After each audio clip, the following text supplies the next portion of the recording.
رب العالمین والصلاة والسلام علی سید المرسلین وعلی آلہ وصحبہ اجمعین، اما بعد۔ محترم سامعین و ناظرین، اللہ تبارک و تعالی نے انسان پر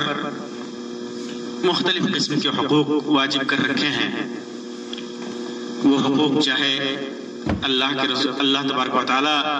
سے متعلق ہوں، انسان کا اپنے مذہب اور دین سے متعلق ہوں، عقیدے سے متعلق ہوں، خود سے متعلق ہوں، رشتہ داروں سے متعلق ہوں، والدین سے متعلق ہوں، سب کو شامل ہیں۔ اور خاص طور سے مسلمانوں کا مسلمانوں کے تئیں جو حق ہے اس کی بھی وضاحت شریعت میں کر دی گئی ہے۔ اسی وجہ سے جو انسان لوگوں کے لیے زیادہ نفع بخش ہو اور انسان ایک دوسرے کی مدد کرے تو اس عمل کو وہ انسان اللہ تبارک و تعالیٰ کے نزدیک محبوب ہوتا ہے، اور اس کا وہ عمل جو لوگوں کو خوشی دیتا ہے وہ اللہ تبارک و تعالیٰ کے نزدیک احب الاعمال میں سے ہے۔ ابن ابی دنیا نے اور امام طبرانی نے ایک روایت نقل کی ہے جو عبداللہ ابن عمر رضی اللہ تعالیٰ عنہ سے مروی ہے کہ اللہ کے رسول صلی اللہ علیہ وسلم سے ایک آدمی نے آ کر کے پوچھا کہ اے اللہ کے رسول صلی اللہ علیہ وسلم،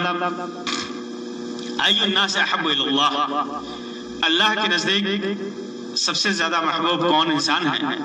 تو اللہ کے رسول صلی اللہ علیہ وسلم نے فرمایا احب الناس الی اللہ انفعهم للناس، جو لوگوں کے لیے زیادہ نفع بخش ہو وہ اللہ کے نزدیک زیادہ محبوب ہے۔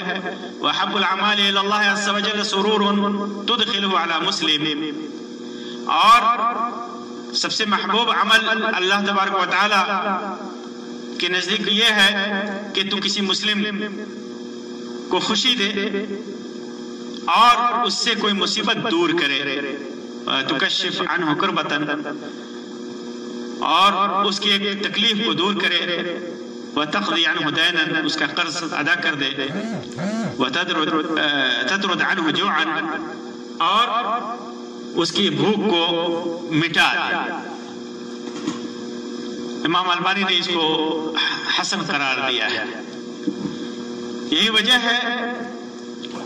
کہ صحیح بخاری اور صحیح مسلم کے اندر ابو ہریرہ رضی اللہ تعالیٰ عنہ کی روایت ہے، اور عبداللہ بن عمر سے بھی یہ روایت مروی ہے کہ اللہ کے رسول صلی اللہ علیہ وسلم نے ارشاد فرمایا من نفس عن مؤمن کربة من کرب الدنیا، جو شخص کسی مومن کی دنیاوی پریشانیوں میں سے کسی پریشانی کو دور کر دے، نفس اللہ عنہ کربة من کرب یا من کرب یوم القیامہ، کہ اللہ تبارک و تعالی قیامت کے دن اس کی پریشانیوں میں سے کسی پریشانی کو دور کر دے گا۔ وَمَنْ يَسَّرَ عَلَى مُعْسِرٍ، اور جو شخص کسی تنگ دست کے لیے آسانی فراہم کرے، یسر اللہ علیہ فی الدنیا والآخرہ، تو اللہ تعالی دنیا اور آخرت دونوں میں اس کے لیے آسانیاں پیدا کرے گا۔ پھر اس کے بعد فرمایا وَمَنْ سَتَرَ مُسْلِمًا سَتَرَهُ اللَّهُ فِي الدُّنْيَا وَالْآخِرَةِ، اور اگر کسی مسلمان کے عیب کو چھپائے گا تو اللہ تبارک و تعالی دنیا اور آخرت دونوں میں اس کے عیوب کی پردہ پوشی کرے گا۔ اور فرمایا وَاللَّهُ فِي عَوْنِ الْعَبْدِ ما كان العبد في عون اخيه، اللہ تبارک و تعالی اپنے بندے کی مدد اس وقت تک کرتا ہے جب تک وہ اپنے مسلمان بھائی کے ساتھ تعاون اور مدد کرتا رہے گا، اس کی مدد اور اس کے تعاون کی فکر میں لگا رہے گا۔ جب تک وہ لگا رہے گا اس تعاون اور مدد کی فکر میں، اللہ تبارک و تعالیٰ اس کی مدد اور اس کی مدد میں اس کی مدد کرتا رہے گا۔ اسی طرح انس رضی اللہ تعالیٰ عنہ کی روایت ہے، انصر اخاک ظالما او مظلوما، اپنے بھائی کی چاہے وہ ظالم ہو یا مظلوم ہو مدد کرتے رہو۔ تو ایک آدمی نے کہا کہ اللہ کے رسول صلی اللہ علیہ وسلم انصرہ اذا کان مظلوما، اگر اس کے اوپر ظلم ہو رہا ہے، وہ مظلوم ہے تو میں اس کی مدد کرتا رہوں، یہ بات سمجھ میں آتی ہے۔ افرأیت اذا کان ظالما، لیکن جب وہ ظالم ہے، وہ ظلم کر رہا ہے تو میں اس کی مدد کیسے کروں؟ مدد کا طریقہ اللہ کے رسول صلی اللہ علیہ وسلم نے بیان کرتے ہوئے فرمایا کہ قال تحجزه او تمنعه من الظلم، اسے ظلم سے روکو، اسے ظلم کرنے سے روکو، تو یہ فإن ذلك نصره، یہ اس کے لیے مدد کرنا، اس کی مدد کرنا ہوا، اس کو ظلم سے روک دو تو اس کی مدد کرنا ہوا۔ اس روایت میں اس بات کی وضاحت ہے، صراحت ہے کہ آدمی ہر حالت میں کسی کی مدد کر سکتا ہے، ہر حالت میں کسی کی مدد کر سکتا ہے۔ مثال کے طور پر آدمی ظالم ہے، ظالم ہے، مظلوم ہے، ٹھیک ہے، اس کی طرف سے دفاع کیا جائے، اس کے اوپر جو ظلم ہو رہا ہے اس ظلم سے اس کو بچایا جائے، یہ بات ہے۔ اور اس کے ساتھ اگر ظالم ہے تو اس کو ظلم سے روکنا اس کی مدد ہے، کیونکہ وہ ظالم ہے، وہ کتنے آدمیوں کے اوپر ظلم کرے گا، کتنی آدمیوں کے اوپر ظلم کرتا رہے گا اگر اس کے ظلم سے نہ روکا جائے۔ اگر کسی ظالم کو ظلم سے روک دیا جائے تو دسیوں بلکہ سینکڑوں اور ہزاروں آدمی کے جو مظلوم ہوں گے، اس کے ظلم کا شکار ہوں گے، ان کے ساتھ مدد ہوگی۔ اور یہ ظالم جو گناہوں کا مرتکب ہو رہا ہے، ظلم کا ارتکاب کر رہا ہے، اس ظلم سے اسے بچانا ہوگا، اور جب یہ ظلم سے بچے گا تو ایک نیک انسان بنے گا۔ اسی طرح کوئی آدمی اگر برائی کر رہا ہے، کسی آدمی کو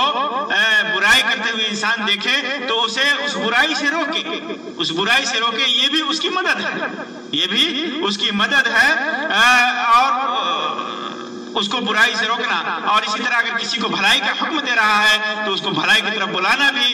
اس شخص کی طرف جو مدعو ہے،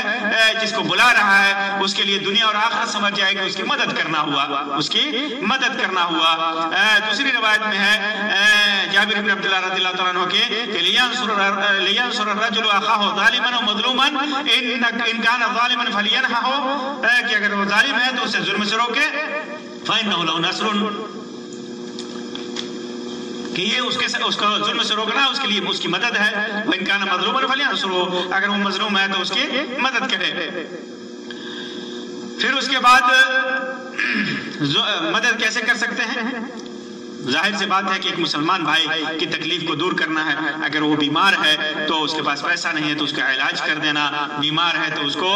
ہاسپٹل تک لے جانا، بیمار ہے تو اس کے لیے وہ وسائل مہیا کرنا جس کی وجہ سے اس کی مدد ہو سکے۔ تکلیف ہے، کوئی بھی کسی بھی تکلیف میں ہو، غربت میں ہو، فاقے میں ہو، مصیبت میں ہو، پریشانی میں ہو، بیماری میں ہو، کسی بھی تکلیف میں ہو، سفر میں ہو، حضر میں ہو، کہیں بھی ہو، اس کی مدد کرنا۔ اسی طرح شادی بیاہ کا مسئلہ ہے، اگر کوئی نوجوان ہے، اس کی شادی نہیں ہو رہی ہو پیسے کی وجہ سے، تو پھر اس کی شادی میں مدد کر دینا۔ شادی کے سلسلے میں ایک اور چیز کی وضاحت کر لیں کہ عام طور پر لڑکیوں کی شادی میں لوگ مدد کرتے ہیں۔ ہمارے ہندو پاک میں اس چیز کا بہت زیادہ رواج ہے کہ لڑکیوں کی شادی میں لڑکیوں کی طرح کی مدد کا رواج ہے۔ اصل میں یہ ہمارے ہاں معاشرے کی خرابی کی وجہ سے ہے کہ لوگوں نے جہیز کے نام پر لڑکیوں اور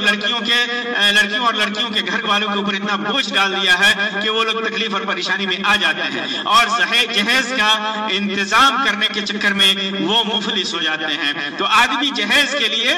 ان کی مدد کرتا ہے، یہ چیز جائز نہیں ہے، یہ چیز جائز نہیں ہے کہ کسی غلط چیز کے لیے آدمی کسی کی مدد کرے، غلط چیز کے لیے کسی کی مدد کرے، یہ جائز نہیں ہے۔ غلط جہیز فی نفس ہی غلط ہے۔ ہاں، اتنی مدد کرنا کہ وہ آدمی اپنے لڑکی کی شادی کر رہا ہے تو اس کے لیے جو کپڑے لتے وغیرہ یا چند مصارف ہیں، اس کے خرچ کے لیے اس کے پاس پیسہ نہیں ہے، لڑکی کو سجانے کے لیے، سنوارنے کے لیے اس کی مدد کرنا، لڑکی کی شادی لگانے کے لیے، اس کے لیے رشتہ تلاش کرنے کے لیے اس کی مدد کرنا، یہ واجب ہے، ایک مسلمان کے اوپر ضروری ہے جو اگر کسی کی ایسی پریشانی سے واقف ہے، لیکن اس کے لیے وہ اپنی لڑکی کی شادی میں بے انتہا اسراف سے اور تبذیر سے کام لے، اسراف سے کام لے، بہت زیادہ جہیز کا سامان خرید رہا ہے، بہت زیادہ لوگوں کی دعوتیں کر رہا ہے، یہ کر رہا ہے جو غیر شرعی طریقہ ہے۔ اگر وہ غیر شرعی طریقے پر کوئی عمل کر رہا ہے تو اس کی مدد کرنا نہ یہ کہ جائز نہیں ہے، بلکہ مدد نہ کرنا ہی معاشرے کے لوگوں کے لیے ایک مدد ہے اور یہ ایک مستحب عمل ہے۔ تو ایسی مدد کرنے سے آدمی کو بچنا چاہیے۔ اسی طرح آدمی اگر غلط کام کرنے جا رہا ہے تو اس کی مدد کرنا یہ حرام ہے، اس کی مدد کرنا یہ ناجائز ہے۔ کسی بھی غلط کام پر کسی کی مدد کرنا یہ حرام اور ناجائز ہے۔ تو مسلمان بھائی کی مدد کرنا ایک مسلمان کے لیے واجب ہے، ضروری ہے۔ تو آپ کسی بھی حالت میں اپنے مسلمان بھائی کی مدد کر سکتے ہیں، مسلمان بھائی کے جو حقوق ہیں اس کو ادا کر سکتے ہیں۔ مسلمان بھائی کے بہت سارے حقوق ہیں، میں نے مختصراً آپ کو مدد کے سلسلے میں، کسی مسلمان بھائی کی مدد کے سلسلے میں جو فضیلت ہے میں نے اس کا ذکر کیا ہے۔ اللہ تبارک و تعالیٰ سے دعا ہے کہ اللہ تبارک و تعالیٰ ہمیں اپنے کسی بھی مسلمان بھائی کو مدد کرنے کی توفیق عطا فرمائے، کسی بھی مسلمان بھائی کی تکلیف میں اس کی تکلیف کو دور کرنے کی توفیق عطا فرمائے، ہمیں توفیق دے کہ اپنے مسلمان بھائی کا جو عیب ہمارے سامنے ظاہر ہے ہمیں اسے پوشیدہ رکھیں، کیونکہ انسان جب کسی کی عیب کو دیکھتا ہے اس کو چھپاتا ہے تو اللہ تبارک و تعالیٰ دنیا اور آخرت میں اس کے عیب کو چھپاتا ہے۔ یہ بھی ایک مسلمان بھائی کی عزت کو بچانے کے لیے مدد ہوا، عزت کو بچانے پر اس کی مدد ہوئی۔ تو یہ بھی اللہ تبارک تعالیٰ سے دعا ہے کہ اللہ تبارک و تعالیٰ ہمیں اس کی بھی توفیق عطا فرمائے، اللہ تبارک و تعالیٰ ہمارے اعمال کو قبول فرمائے، ہماری عیوب کو چھپائے اور انہیں معافی قیامت کے دن معافی عطا فرمائے۔ اللہ تبارک و تعالیٰ دنیا اور آخرت میں ہمیں عزت و وقار کے ساتھ رکھے، آمین یا رب العالمین۔ وآخر دعوانا ان الحمد للہ رب العالمین وصلی اللہ علی خیر خلقہ وسلم، والسلام علیکم ورحمۃ اللہ وبرکاتہ۔